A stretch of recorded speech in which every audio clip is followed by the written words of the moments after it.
Todd Ryan on the road here at CoolFMOnline.com. I'm at Southwest Pawn in Sierra Vista, and we have our first resistor, so to speak, of the new mask policy in Sierra Vista. As you can see, the owner of Southwest Pawn, Jason Burleson, has put up a sign. Wear it if you want, don't if you don't. Let's go in and have a chat. Good morning, Jason. Good morning. Well, I guess it's close enough. Well, Jason, first of all, of course, as we know, the city, put out I'm sure you maybe saw the city council meeting yesterday, Sure. and they put out the edict that everybody needs to wear a mask in public, and businesses need to comply with some sort of game plan by the 1st of July. You are not going to do so. And why don't you explain your reasons why? Personal freedom, personal choice. Wear it if you want, don't if you don't. It's really that simple. And is this a rights thing with you? It's rights and common sense and law, everything. Okay, all right. Now, are you hearing from others at all in the community with your stance? Pretty much a majority seem to support my position. Are you suggesting that it's kind of like the silent majority, maybe? Well, no, they may be silent out there, but they've expressed to me that they support it. Most people don't wear masks when they come in anyway. Some people do, and that's their choice. Okay. And so moving forward, that is what your rule is going to be for your establishment? Correct.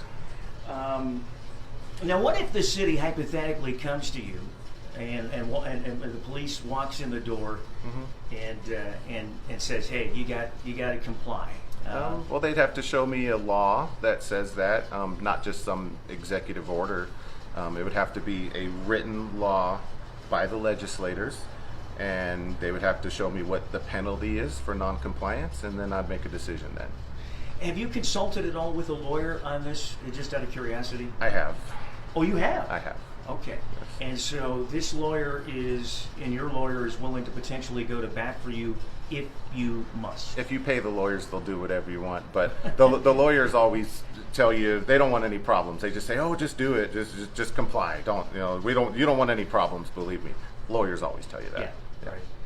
All right, so that's the plan. You are technically, as I was saying earlier, our first known resistor here. Great. Hopefully I'm not the last. Hopefully, okay. Yeah. All right, Jason Burleson, thank you so much for joining us today. Appreciate it. By the way, I did see a post online about coins and things that people are bringing into your shop, and a lot of them aren't real. People are thinking that they're actually real and maybe going to get some sort of exchange or money, and they're not. Do you find that happens a lot? Not too often. There are a lot of counterfeits coming out of China, just like the virus. Yeah. And a lot of people, they buy them online from unreputable sources. They think they're real. They bring them in here. We tell them they're fake, and it's a letdown. And it's common. It's becoming more and more common. We used to see counterfeits occasionally, but now it has been becoming more regular. Now, since the pandemic began, COVID-19, what has business actually increased during a time like this, or is it about the same? It's changed. A lot of people are getting unemployment, they're getting stimulus checks, and a lot of places to spend your money are closed, like amusement parks and bars and all the fun stuff to do have been closed. So a lot of people have been shopping, and our inventory is 50% of what it normally is. We're sold out of a lot of things, and a lot of people aren't getting loans like they normally have. So it has changed. The month of May was very slow. June it's picked up a little bit, so hopefully July, August it'll start to pick up a little bit more. So your business overall, hasn't been affected too much, or just in different ways? It's changed it, but it hasn't really hurt it. Okay. All right. Jason, thank you so much for joining us. I appreciate it. Thank you. I appreciate it.